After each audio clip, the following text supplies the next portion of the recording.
Let's go ahead and call our meeting to order. I'll probably need to reintroduce ourselves. I'm Mike Rozelle, Chairman, President, whatever of this group. And we're going to start in with a roll call.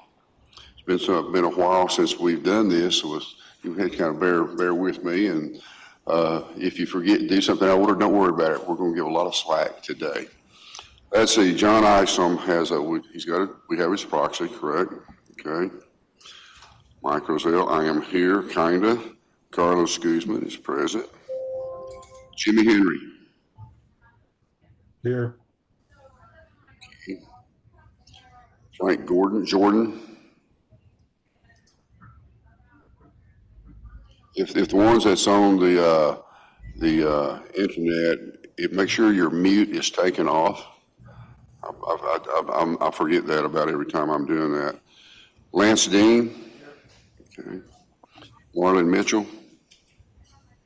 Here. Wynn Tillotson. Vince Yoakum. Michelle Hay. Andrew Van Chow. Present. Chad Burke. Here. Cortland Holman.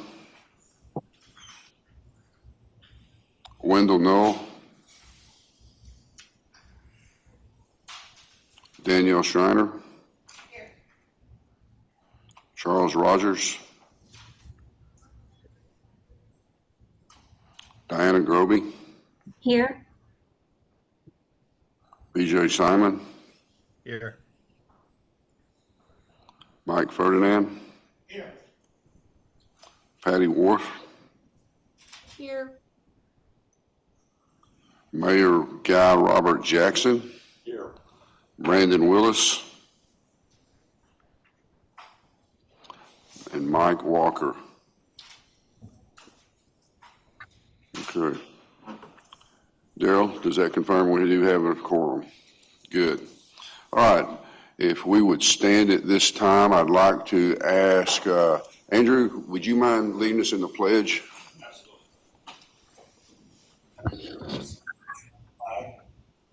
Hand over your chest.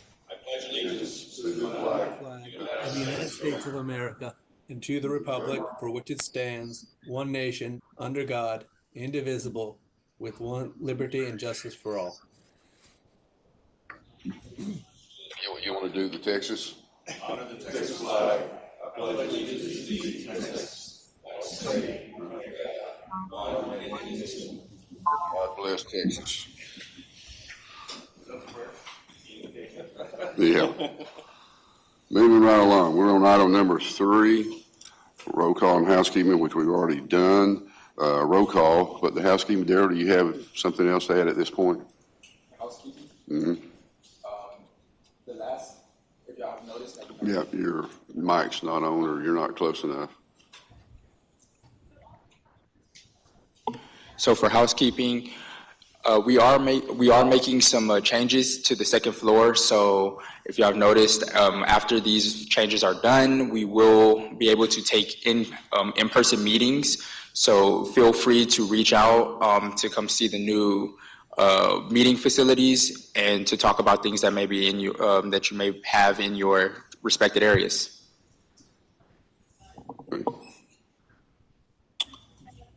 Thank you. Item number 4, public comment. Is anyone signed in? Okay, let's move along. Item number 5, icebreaker, team building. I am a brand manager. Is this what you're going to do? No. Well, that's an extra then. Okay, we don't have to pay for the extra. Okay, let's go down to our action items. Item number 6, meeting minutes, April 21st, 2023, and September 6th, 2023 meeting. Request approval of minutes from the January 20th, 2023 meeting. Daryl, do you want to comment on this before we start? Or do you want to, I think we can just take a vote and then with discussion. So we can go ahead and start. I know we have our finance team on, and so we can kind of go through some of These were the meetings, right? These were the mini meetings. So we can go ahead and just take a vote and go straight into finance. Okay. I've just noticed BJ and Christina, your video's not on. There we go. There's one. Me? Christine's our CFO. She's not Okay. Okay. So we're looking for, can we do a motion now? Okay. I'll make a motion that we approve item number 6 as stated. Do I hear a second? Second. Okay, second by the mayor. Discussion. Questions? Okay, I hear none. Those in favor say aye. Aye. Opposed, same sign. Okay, motion passes. Item number 7, our financial report. Is this going to be done by Sean Downey? Yes. Okay. Yeah, good morning, everyone. Daryl, do you want me just to share my screen or do you want to do yours? It might be easier to share your screen. Okay, and so I'll be doing the financial report for March and then also for, will it be for June?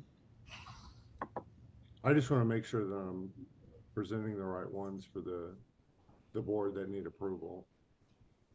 Okay, Sean, just one second. The Okay. agenda says April 21st and September 6th, and let's see, April ended in 23, then June in 23. Is that where we are? Yeah, those were the board meetings. Okay. So the financials being presented, Sean, are the ones you're Okay. referencing? Okay, so I'll be doing March and June, and then the last one that I have, Omar, is October that I did whenever y'all were at that other location. Right, at HTC. Yeah. Yep. Okay, I'll do that. We didn't have a quorum Yeah. for any of these, Sean. Oh yeah, no, I understand. I just want to make sure I'm going over all of them. Okay. But Sean, hold 1 second. Okay. Daryl, do we have? I mean, I feel a little undressed not having the financial in front of me. You don't have it printed out, sorry. Yeah, we emailed them around. Okay. Did everybody print those out? Or? Okay, so you got 'em. All right. Go on. Okay. Well, thank you. I'm presenting the financial report as of March 31st, 2023 for your approval. I put some notes on here, and so maybe that'll also kind of help you out a little bit. Can everybody see this okay? Or do I need to make it bigger? You can make it a little bit bigger. How about that? Is that okay?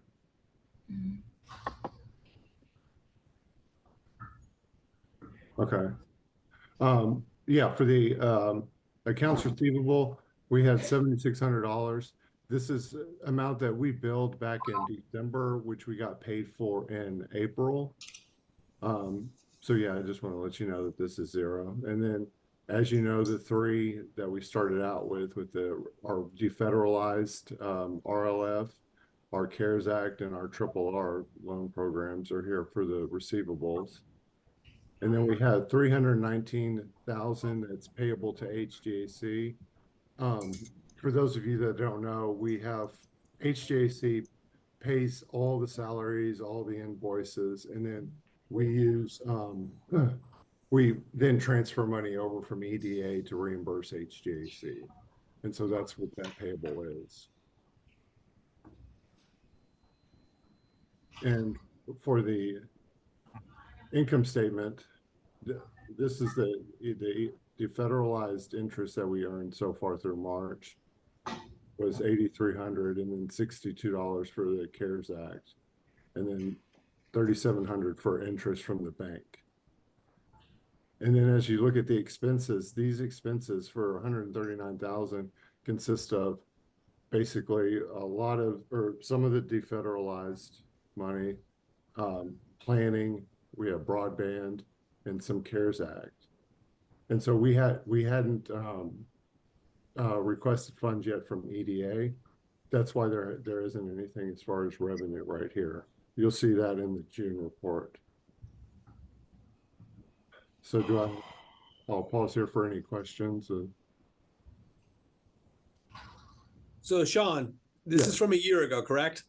Yes, Okay. But we just have never approved these financials, so we need to go that's over exactly them. right, Josh. Yes.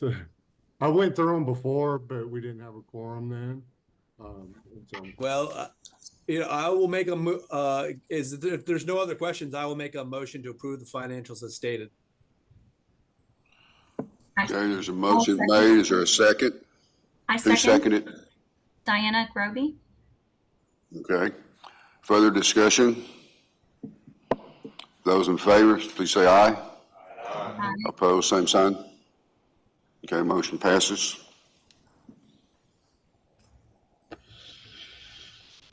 Next one. now I'm going through the financial report as of June 30th, 2023. As you can see, we started, accounts receivable went up to 114,000 because we're billing EDA again. And that's money that we were waiting on, and we did receive that at the end of July for that amount. And as you saw from the last one, we did add the CARES Act 2 on this one. That's the only difference.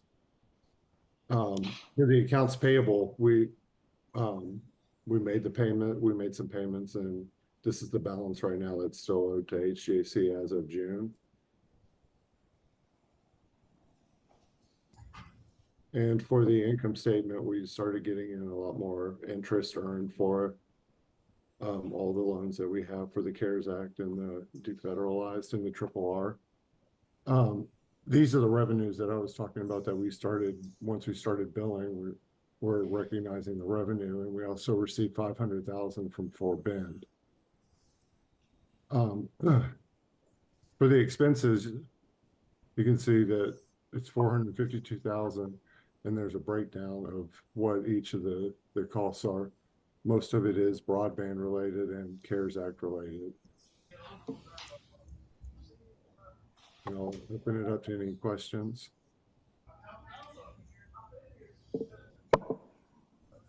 Okay. Do you hear a motion to approve? Pardon me. So move. Okay, by the mayor. Second. Okay, had a second. Further discussion? Hear none. Yes. In looking at both the March and the June, I noted that this is not cumulative. This is for those periods. When do is there, I looked for another Excel spreadsheet that has the cumulative for the year. Do we have a version of that in the pack? Because I didn't see that. When you say cumulative, this is showing from January to June. The reason I'm asking that is because if the March figures were included in the balance sheet, the accounts payable in the March were actually higher than the total that I'm seeing here in the June. So that tells me that's not cumulative. No, well, what happens is, like, for the March one, it could be January, February, March. And Correct. we paid that. Correct. But it also could have included, maybe even a little bit of December. But then you start over, and whatever is expense from that point in time till the end of June, that's the running balance. I understand it, but I was looking just to be able, from a year-to-year perspective, being to see, both the balance and the income statements, just to be able to compare how we're doing year to year would be helpful to see, Okay. How the expenses, where is it going, how, and what do we get? Yeah, thank you. We can, yeah, I can definitely do that for you. Okay. Did that answer your question? Okay. Sean, where are we now? We are, January to June? I don't. Get a motion in a second. No, thank you. Further discussion? Not those in favor of the motion say aye. Aye. Aye. Opposed, same sign. Motion passes.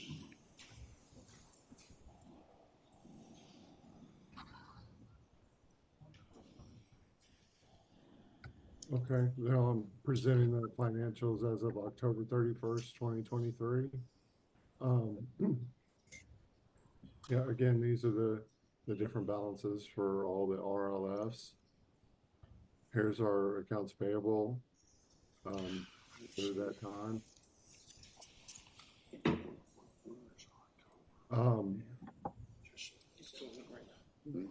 We started getting interest from our triple R program during the last couple months on this one. So this one is added. This is a change from the June report. As you can see, the revenues are going up on the EDA that include the CARES 2, EDA planning and broadband. And our interest is 15,000.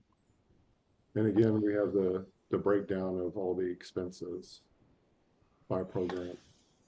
Sean, sorry to interrupt you. Would you mind changing the spreadsheet on the screen, please? It's showing the old financials. It's not showing October. No. Oh.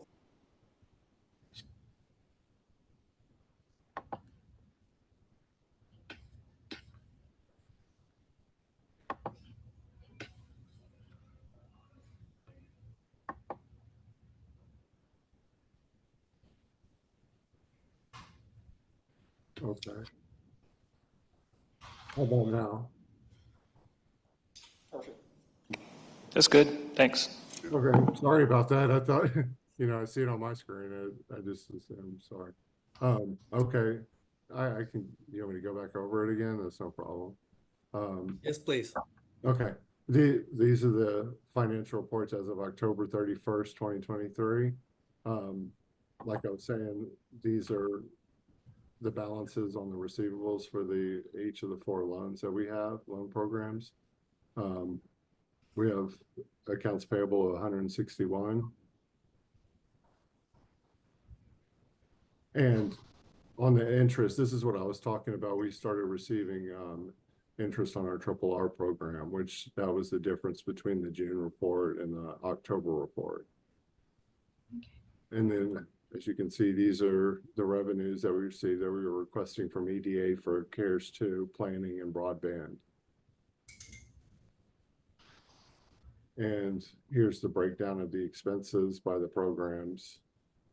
We spent $737,000 so far. Do I have any questions?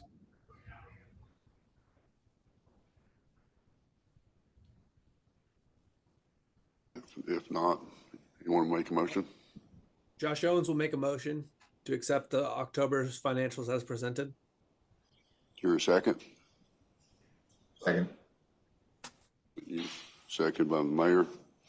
For further discussion? Can I just make a note? We didn't receive these financials or the minutes from the January 20 meeting in the emails that were sent. So if we could get those sent to us. The January 24. The meeting minutes from the January 2023 meeting, I'm not sure if that was included in the bulk approval of the April and September meeting minutes. And then also the financial report for December and for January that we're about to review. Okay, Daryl, can you address that? So we should have started with March. Are you talking about the January for this? We got March and June. but Oh, okay. This one just that's went coming. over, and then the upcoming one that's the next agenda item we didn't receive. Okay, so I will send those to as soon as this meeting's over.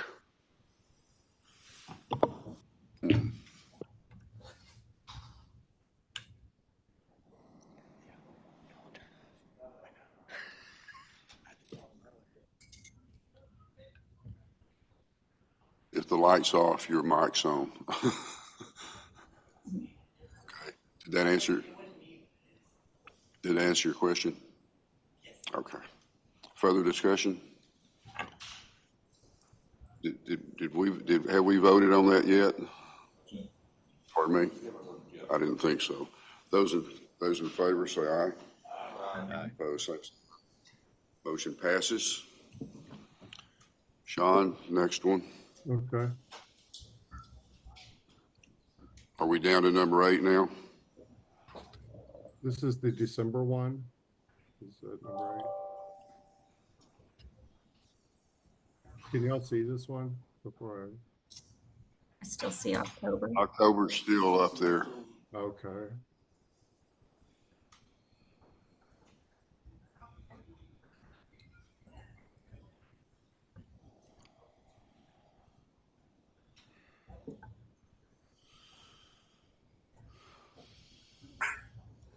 Okay. 12/31. Okay. Now, this is just a draft. I want to say that right now because we haven't officially closed yet. There might be some minor changes to this, this report. It'll basically have to do with minimal expenses because each year we have to run allocations. And so we have to run it a second time because there's been charges since the first close for December. I don't know, Josh, if you're familiar or remember that from the past, but yeah, that's it's like I said, it's pretty minimal, but I just want to be clear on that. And so I'm presenting these December 12/31/2023 for your approval. Like the other ones, here's all of our balances.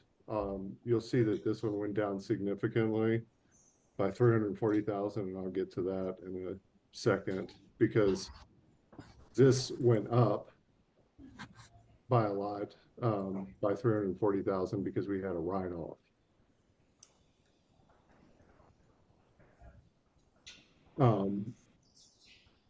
Here again are all the interest that we've received to date and all of our revenue that we've drawn for. And I will note that for interest, you see it's 20,000. It was about 3,100 at this point in time last year. So the bank interest rates, of course, have been going up a lot. So we're starting to see some actual interest in the bank account right now, which is good. As far as the expenses are concerned, this is what I was pointing out was the 340,000 write-off for Glow Zone. And that's what impacted the receivable and the payable. And so I'll open it up to any questions. Okay, do you hear a motion?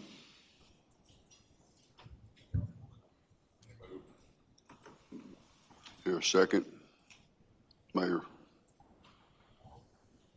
Second to the motion? Second. Okay, Andrew made second. Further discussion? Andrew?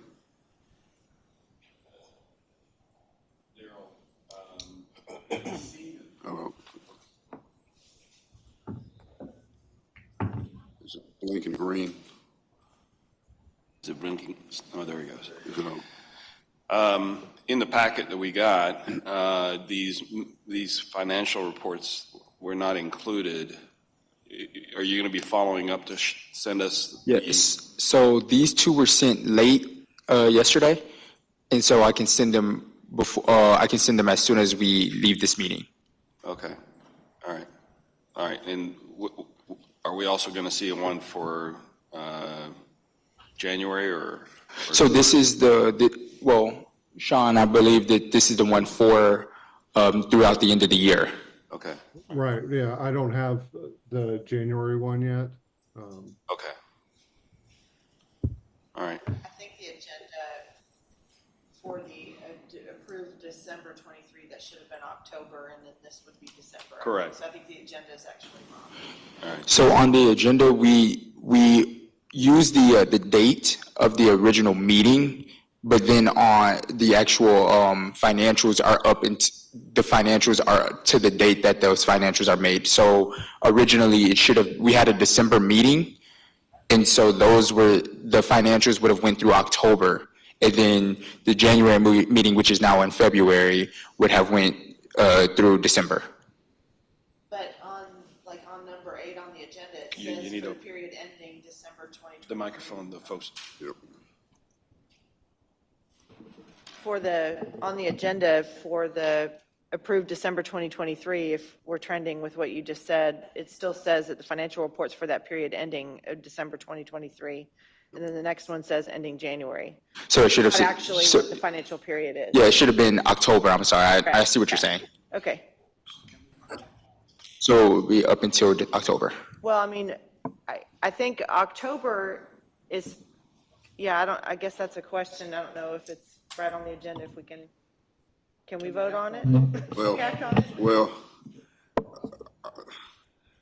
I'm sensing a real problem here. Not a serious problem, just a real problem. We're getting something, or we didn't get something in our package. That makes me feel uncomfortable. Only uncomfortable because it's just not the way it should be done. Not uncomfortable that something's going on. I'm not concerned about that at all. And as far as voting on it, the reason we're here today doing all of these is because we haven't done a quorum every time that we've been here. But I think that's fixed now. We hope. I feel if we didn't get it, I just feel uncomfortable about voting on it. Okay. Well, Mr. Chair, with that in mind, motion to table. Pardon me? Motion to table. Okay. Second that motion. Motion's made to table. Do I hear a second? Second. Okay, second. Further discussion on the table? Okay. Those in favor of tabling the motion, say aye. Aye. Aye. Opposed, same sign. Okay. We'll deal with this later. Okay. And hopefully we'll have a meeting before our schedule and, to let not so much water go under the bridge this time. It'll be a lot easier. Just to make sure that our bases are covered, though, are there any issues about the fact that here we are in February, we won't meet again for a few weeks. You guys have reports you have to submit, and here, we've been delayed because of lack of quorum and approving these financials. Is there a report that you need to submit that this might cause an issue with? No, I think we're good. Our next scheduled meeting would be April. Is that right? So we'll kind of resume our regularly scheduled programming at that point. We should be up to date, and yeah, we'll clean up the ones that we missed this time and resume after that. But no, I do appreciate those comments. I completely agree. I think that trying to juggle, all of the missed meetings and financials and minutes, might have proved a lot. So thank you guys for being here today, so we can certainly clean up what we've messed up before and then fix moving forward. And as you talked about fix, like going forward, being able to have that cumulative comparative ability to take a look at that'd be super helpful. You got it. Thank you. And I would add to that.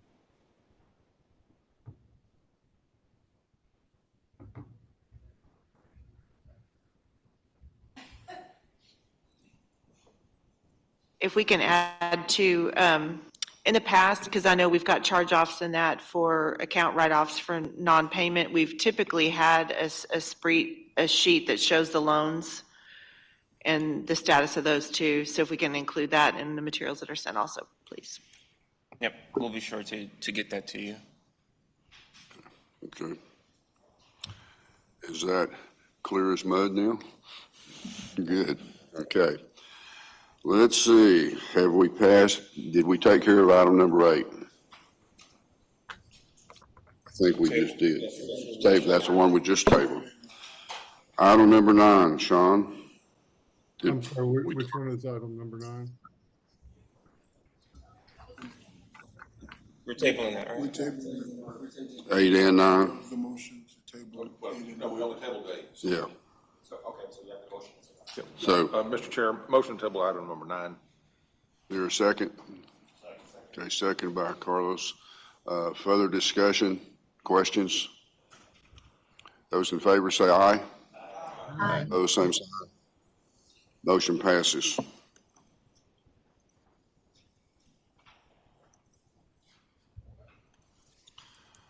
Item number 10, GCEDD bylaws updates and approve updates to the bylaws. Okay. So hopefully everyone received a copy of the track changes to the bylaws. I know when we met in December, the copy that you guys received was the sort of revised copy without the track changes. So hopefully you guys had an opportunity to review where some of these changes and updates are at. I'll kind of take you guys through.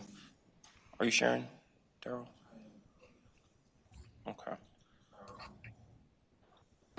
I'll take you through, I guess, some of the highlighted sections where we have some major changes, but, you know, it's been some time since, 2010, since we've updated the bylaws, and obviously we've had a lot of changes with COVID, with new members, a new team. So there's a lot of differences that, you know, we want to make sure that are reflected here. But along with that, just changes to our economy overall, right? And so I want to make sure that we're paying attention to it, that we're responsive, that we're nimble, and able to improve things for our region overall. So with that, you know, I'll just kind of go through. Daryl, if you scroll down to the second page there. Yep, there we go. Okay, so one of the first major changes that we have is regarding the number of board members. At one point, it feels like we had 28, 29 board members, and you know, I think, you know, that got down to about 26 or so, which certainly made it difficult to achieve quorum, as you could imagine. We're all busy, everybody's busy, but having that large of a number made it extremely difficult. So we reduced that number down to 19, which reflects not only the 13 counties that we have represented, but also some of our city governments, and we'll talk a little bit about that, and then private sector representatives and regional economic interest. And so for the most part, when it comes to private sector, you know, that's organizations like Lance, like your organization. When we talk about regional economic interest, you know, we could be talking about different chambers of commerce, different economic development corporations, workforce development groups. So, you know, trying to have a wide array of representation. If you scroll down a little bit more, Daryl. Okay. So one other thing that we put in here was the sales and use tax revenue threshold of 250 million in order to bring city representation onto the board. So we used the comptroller's report, the sales and use tax report for the year, to come up with those figures. And currently, we have 4 communities that are above that $250 million threshold. Those are Conroe, Houston, Pearland, and Sugar Land. If we move that threshold down to, let's say, 200 million, then I think it was maybe 8, 9, or 9 cities, right? So now, again, our board is swelling, right? So we're trying to control against that. The other thing that we wanted to pay attention to was the fact that there are fluctuations from year to year for different communities. And so we wanted to do a 3-year average as opposed to, this year you're over 250 million, next year you're 249 million, so you're off, right? No, we wanted to, make sure we take into account some of those fluctuations. Okay. And then if there are multiple cities within a county that are above that 250 million threshold, then the city that has the largest sales and use tax would be the one that would preside. Any questions? Andrew? So thank you first and foremost for sharing the lined out one, because last time when we looked at it, it was hard to discern where the changes had been made.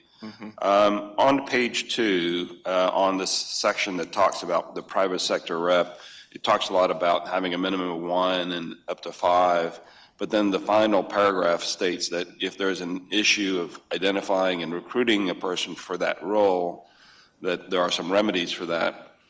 Why is that paragraph included in there? Because I would imagine that as a body, we would always want to have at least one private sector representative. Yeah, I would say that we have not had any issues achieving that. I don't foresee that. It's just a fail-safe just in case.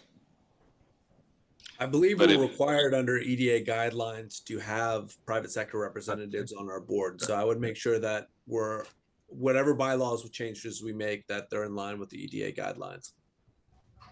Yeah, I don't think that paragraph is even necessary, to be honest with you. I mean, I think everybody that's a partner in this, every agency, every body will work hard to at least identify and recruit one private sector representative. So I just question whether or not it's even necessary to have it in there.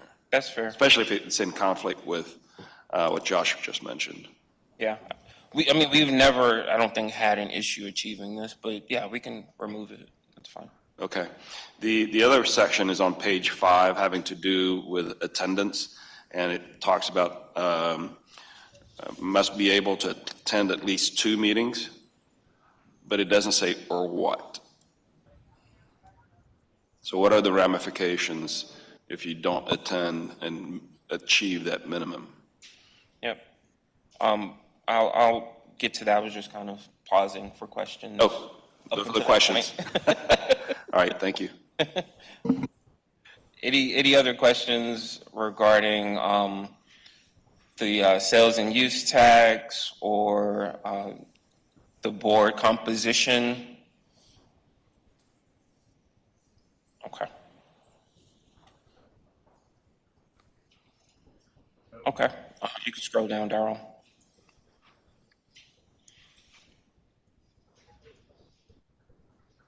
We'll scroll down to the attendance and removal section on page 7. Yep, there you go. You just passed it.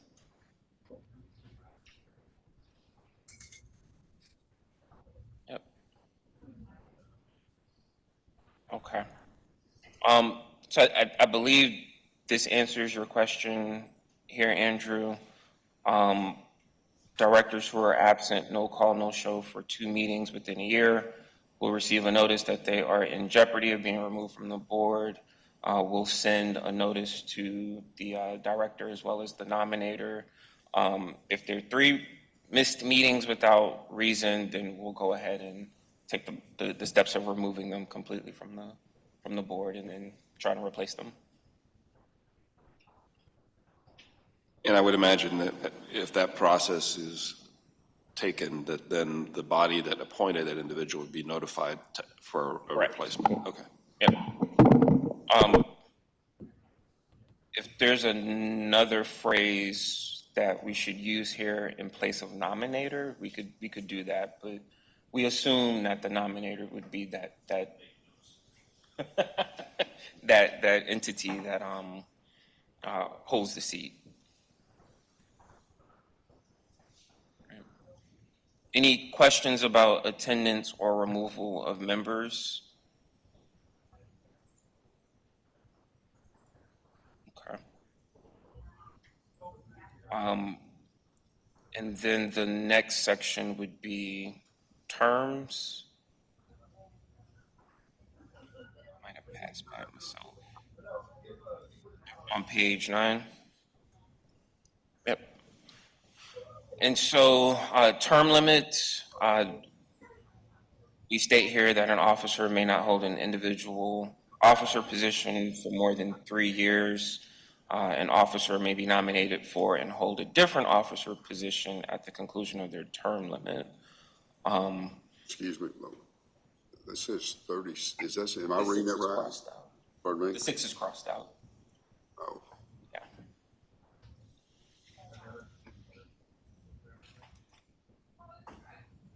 And we try to keep officer positions sort of in line with term limits too, for board members.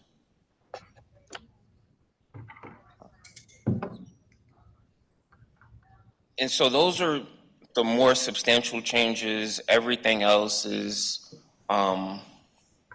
pretty minor. Maybe some formatting or grammatical style changes, but those are the more substantial ones. So I had a comment. On the officer roles, you've got president, vice president, secretary, and treasurer. The treasurer duties are X'd out. Is that on purpose, or do there need to be treasurer duties as well? No, we sort of combined the role just to kind of have that official title. However, most of the treasurer responsibilities, as you can see, are with finance and Sean. And,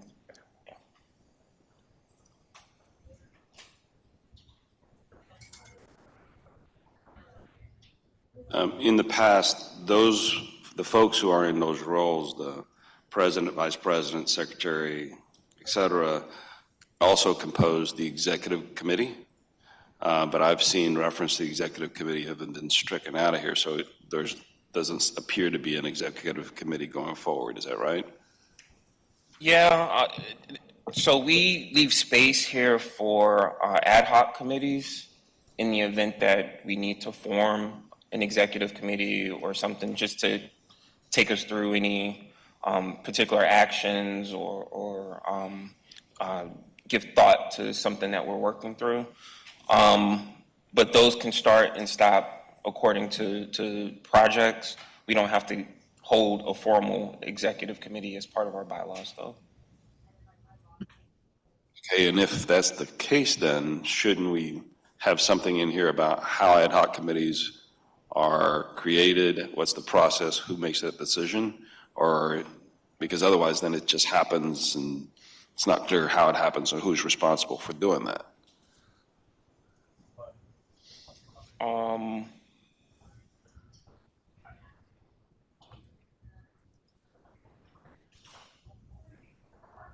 Yeah, we can add that. We have language in some of our other bylaws where we discuss the formation of ad hoc committees. Sure. But I think just so this is a unifying document that brings it all together. We can add it here. That'd be helpful. Thank you.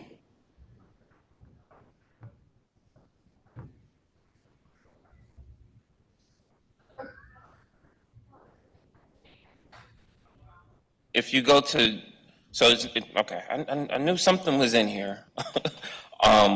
If you go to page 4, Darryl, it's not termed ad hoc, that's why.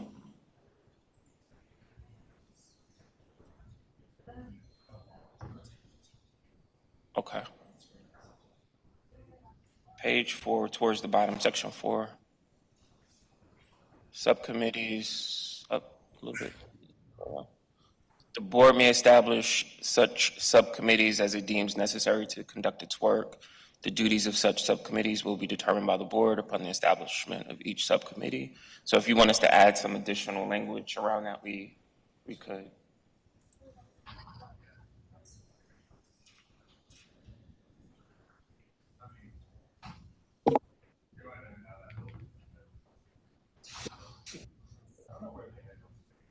Just speak One more loud. time. Just talk loud, Andy. There it is. All right, sorry. Weird switch. I would imagine, just again, the experience we've had over the past year saying that the board would do so makes it very challenging, because that means you have to have a quorum and that the whole board, that a majority of the board would have to sign off on that.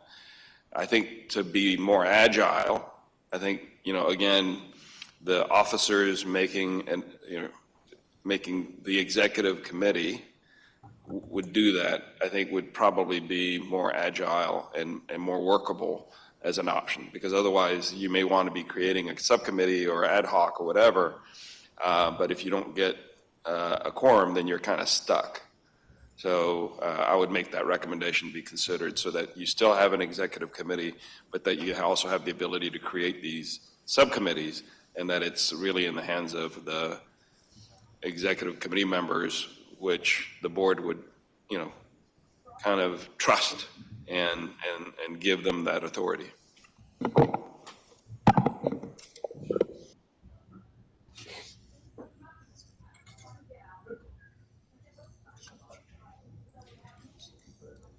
Okay. Ronnie's suggestion is that we look at the HGAC's bylaws and executive committee sort of description to help guide us there. Okay. Then we can bring that back to you guys for approval.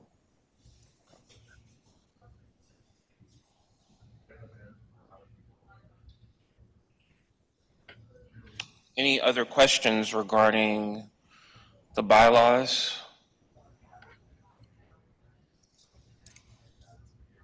So just to recap, we'll add some additional language around the subcommittee formation to try to make it more nimble, to Andrew's point. And then we removed the section regarding the private sector interest. Was there any other edits that anyone sees that should go on the bylaws? Okay. Is that it? We finished? If that's it, then I guess the next time that we see you, you should be able to take action on it. We could vote.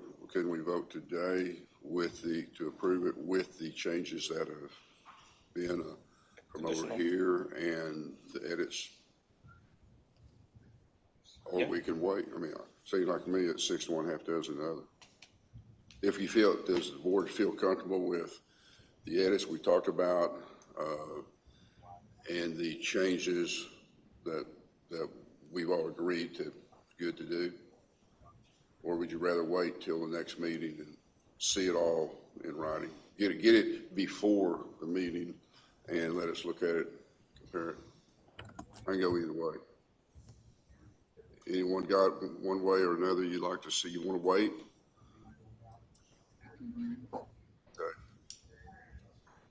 Okay, let's just wait. We'll have it ready. As soon as you get it done, send it to all of us.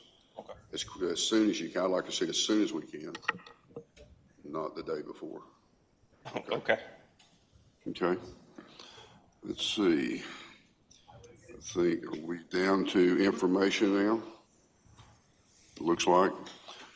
Item number 11, report on our loan program report.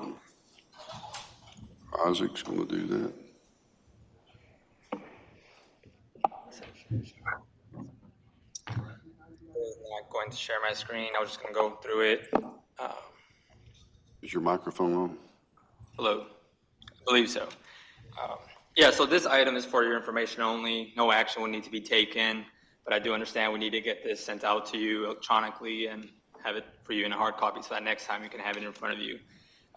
So with that in mind, I'll just go over the general loan details, general loan program information. So I'll attempt to keep it short and to the point, again, focusing on the funding we have and general updates. So we have 4 funding sources or programs. We market it as our business loan fund, but we have 3 different tranches of funding sources that capitalize that program. So I'll start with what we call our regular RLF. It's what we've had for the longest period of time. We currently have a $1.3 million balance across 8 different loans. Those are completely current, Again, this is our business as usual loan fund. We've actually fully allocated these funds across all of our programs, but we'll go one by one. So again, regular RLF, fully allocated funds, 1.3 million balance. All 8 loans are current as of this report. Our next tranche of funding came as a result of the CARES Act in 2020. So this funding was primarily given to us to provide to distressed businesses. So we did expect for this to have a little bit more of a turbulent repayment schedule. And so this is the main one at the previous meeting that it was brought up that, hey, we need to have some more information about delinquencies, defaults, payment status, all that type of information. Again, we'll make sure to have that included. That being said, as of this report, we originated 41 loans. We have a 1.5 million balance on that. Out of those 41 loans, we do have some businesses that are currently in default, and so we're going through our collection process, which entails phone calls, emails, certified letters, site visits. That's the main gamut. After that, you have to do site visits and interviews, and then some credit reporting and EDA reporting. And so that's kind of where we're headed to on some of these. But that hasn't changed over the past of the last year. So all of these that were defaulting or showing serious signs of delinquency did so within a year of them receiving that loan. So in that 2020, 2021 timeframe. So it's kind of like that initial row of, yeah, they were probably not going to recover from the pandemic anywho. That's unfortunate for them.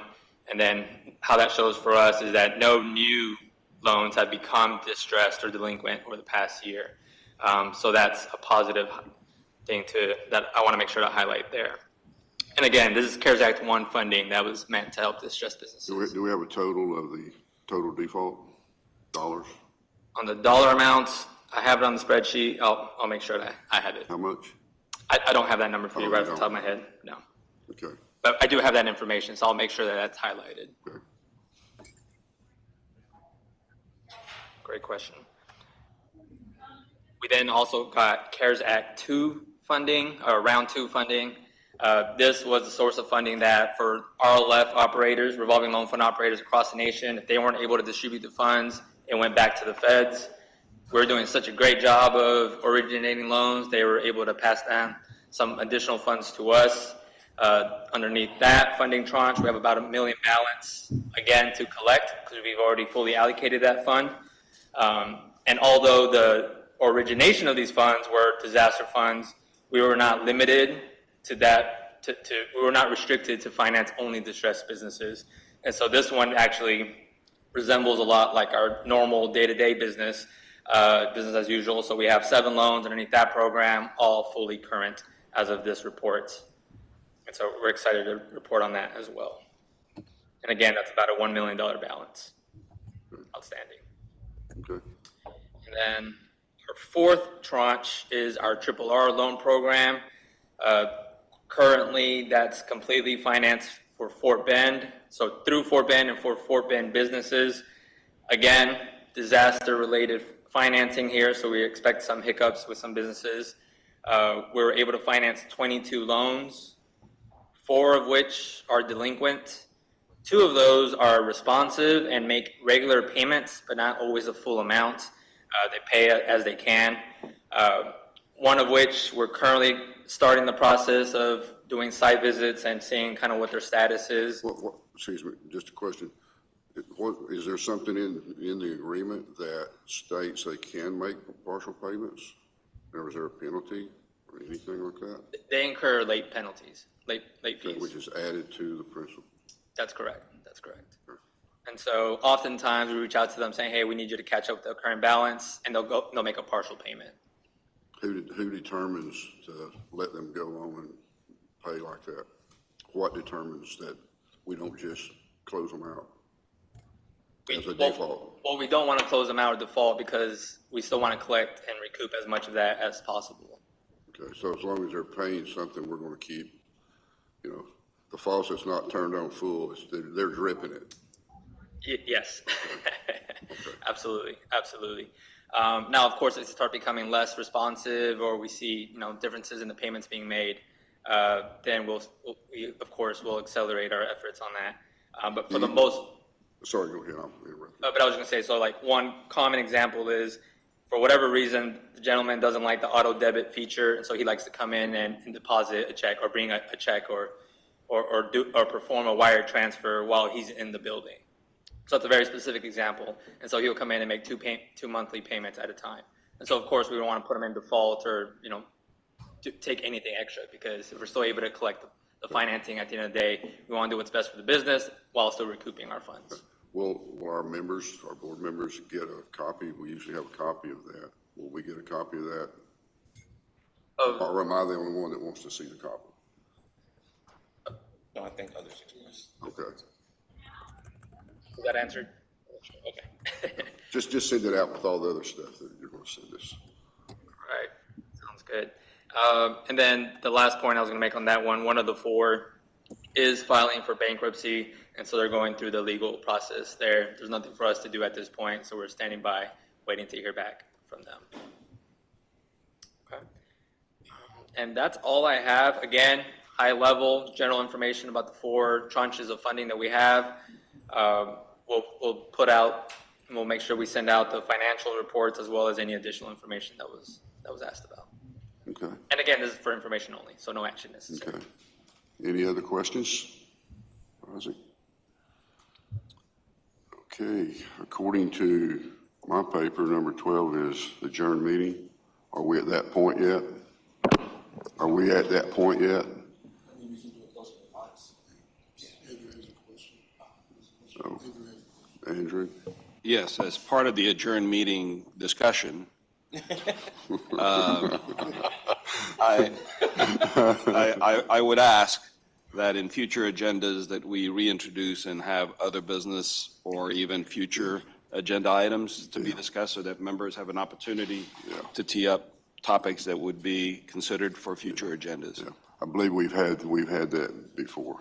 Yeah. I remember. And because this, I don't mean this as bad as it's going to sound, so I'll make that up front. Yeah. This is it's like a real quick agenda, probably because we're trying to get a meeting quick. So. And we even have guests from our workforce group here. Yeah. They would have been nice to have given them maybe an opportunity to share a few insights maybe, or whatever that may be. Yeah. Well, I think that I talked to the young lady back there in that beautiful blue suit. When we walked in, and I understand you guys you just kind of wanted to see what was going on, since you're kind of part of us too. Is there anything you would like to say? It's not on the agenda. If I'm breaking the law, y'all can arrest It's a me. belated public comment. Pardon me?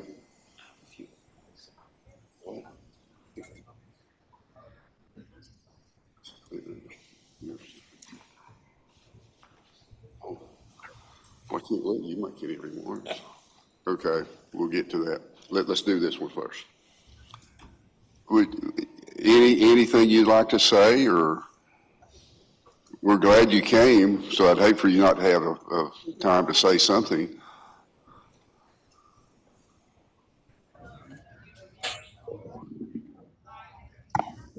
Well, thank you for the opportunity to speak. We're part of the new employer engagement team. We joined Workforce in September, and we'd love to be a resource to y'all and would love to get your input and be invited to future meetings. Thanks. Okay. Well, the guy's right over here, this handsome-looking guy in the blue sport coat. You just get a hold of it, HGAC, and we'd be glad to answer that or help you with that. Mr. Chair, if I may add on to this. Yeah. I sit on the Gulf Coast Workforce Board. And so in speaking with Juliette Stepetch, she wants to be more involved in what we do because of the joint efforts that we both have towards employment and economic development. Yeah. And so she's going to start sending people from her team to our meetings, and she will try to attend. She's off at a different meeting today, or she will be here herself. And I think that bringing them in and working with the workforce will, in the long run, help us as economic developers know, especially with the new employer engagement division. And I want to say, this is a long time coming, bringing this group together to specifically focus on working with the employers. What do you need? What do you need for us to train the employees to do to bring into your organization? And what a better place to start than with the people who are working with those employers, the people of our committee. So that's what we want to do, is we want to have that synergy between the two organizations to serve the whole area. Good idea. Great comments. Forward to working with you. Yep. Did I get that right, Ron? Like he knows what I was talking about. Yeah. All great comments. I will say that in planning the agenda, I know we wanted to include workforce. If you guys remember, all year long in 2023, we had workforce as part of the agenda. Ron, thank you for all your labor market insights. We plan to do that for 2024 too. In fact, we plan to go a lot deeper with the new employer engagement team, as well as introducing different resources that workforce has to offer, such as on-the-job training, skills development fund, apprenticeships, talent recruitment, and also on the job seeker or resident side when it comes to childcare, job matching, a lot of those types of services. So that way you're more informed and equipped as economic developers to take that information back to your communities, share it with businesses and residents alike. So thank you guys for being here. You will be part of the agenda in the future. I know that our department will begin having much more integrated conversations and meetings with the workforce team, because there's a lot of collaborative opportunities, and I'll talk about one or two of them here. I know in planning today's agenda, Darryl was really keen on giving a lot of time for discussion around the bylaws. He just didn't know how long that would take. And so we didn't want to overload the agenda with too much and keep you guys here until 2-3 o'clock. So that won't happen. In the future, though, we'll make sure that that's on there. So in 2023, we went through a series of meetings for our comprehensive economic development strategy. Most of you guys know that as the economic development district, that we're responsible for putting out a 5-year strategy for the entire region. Well, this is the year that we're doing all of our writing, so that by the end of the year, going into 2025, we have a new 5-year strategy in place. Many of you guys attended some of the regional meetings that we had. We had 5 different meetings across the region. Really good feedback and information from all of the work groups. I won't pick a winner, but there's definitely a winner as far as feedback and engagement. We'll send them a little token of our appreciation. I'm just kidding. I'm just kidding. But no, it was very good feedback. We learned a lot about housing situations within communities, businesses and employers and industries within particular communities, job opportunities, and then sort of emerging opportunities too. And so a lot of good feedback that will go into informing the comprehensive economic development strategy draft that we'll start putting together. We'll bring it before the board so that you guys have an opportunity to review it before it's ready. And I'm sure we'll pick that apart throughout the rest of the year. And then hopefully by the end of the year, our last meeting, we can certainly have an approved version ready to go for 2025. So that's sort of the plan for that. We're working intently on broadband infrastructure and development and deployment across the region. Many of you guys have been a part of conversations regarding broadband expansion. We had a summit last April, and ever since then, it's been kind of going and blowing, trying to really understand the broadband needs across the region. You guys were instrumental in us hiring or approving the contract for a consultant to help us with this work. We've been engaged in a regional study thus far where we have been collecting survey data and information, as well as having different work groups and focus groups with key stakeholders. So that could be internet service providers, digital equity partners, chambers of commerce, just a bunch of different stakeholder groups. And all of that information will go towards informing this regional broadband plan and strategy that we'll put together so that communities can be prepared for funding that's coming down from the state broadband development office. So there's about $3.3 billion that is available to communities across the state.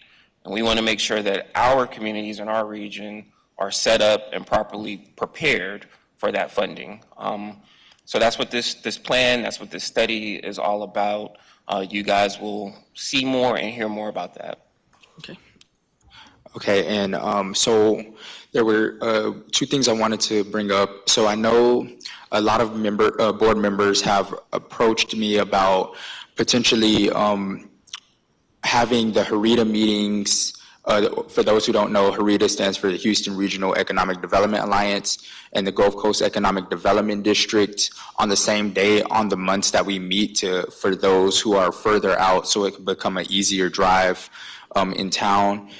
I know for the next HREDA meeting, for those who will be there, I will be bringing that up to the members of HREDA to have those months, have HGAC host those months specifically.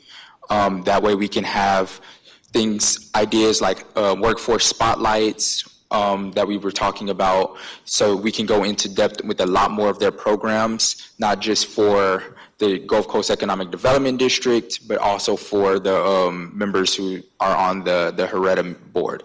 And being that this is an open meeting, they are obviously welcome to attend both. So I do ask that whenever we do have the next meeting, for those who will be there, to kind of just show some support for that if you are a member of both.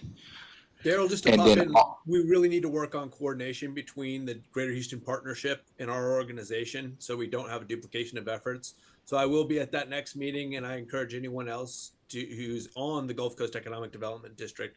These HREDA meetings are open, so please do attend and voice your support for coordinating our efforts with the Greater Houston Partnership. Thank you, Josh. Along with that, so coming up, as we've talked about the things like attendance, we have drafted some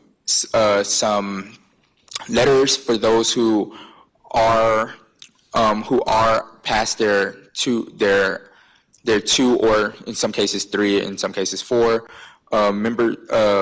missed meetings. We will be sending those letters out. That being said, a good amount of our members will also need to be re-nominated for their positions. There are members who are out of date, and majority of our members who are still in date will be out of date by May. So we will be doing pretty much a mass overhaul of the Gulf Coast Economic Development District to make sure that every member is up to date and they're sitting on their chair, in their proper chair. Good. Okay. Any other comments before we close? I'd like to say these regional meetings are excellent. I attended the last 2. I don't know if they were I don't think they're called that, but the one over that's halfway to Orange on that side of Houston. Remember that one? The beach house or whatever. That was a great meeting once I got there. Okay. And the one we had recently that was dinner, and was it off of U of H? The one that we had the small room in, did the tabletop stuff. Yep. That was our retreat. Yeah. Great time. I'll admit I was not really enthused that that particular day, things happened to be there, but I was glad that I went. That was a very good meeting. Took a lot of stuff back from that. Okay, any other comments or words for the district? So I'm glad to see everyone again. Kinda, Josh Owens up there still looking good. And how's Wharton doing? I didn't hear a word you said. You're muted. Wharton is growing. We're getting a lot of development pressure. How all those houses you're selling in Port Bend is getting those Wharton residents coming down here. Yeah, well, I'm doing my job as a president of Roselle Realty, so we're going to send them all your way because we don't want any more in our area. All right. If not, then I'll take a motion to adjourn. Okay. Mayor moved to adjourn. There's a second. Okay. And there's no discussion on that. We're adjourned. All right. Thanks for coming, guys. All you guys on the camera up there, thanks. Hey, Marlon, see you later, buddy.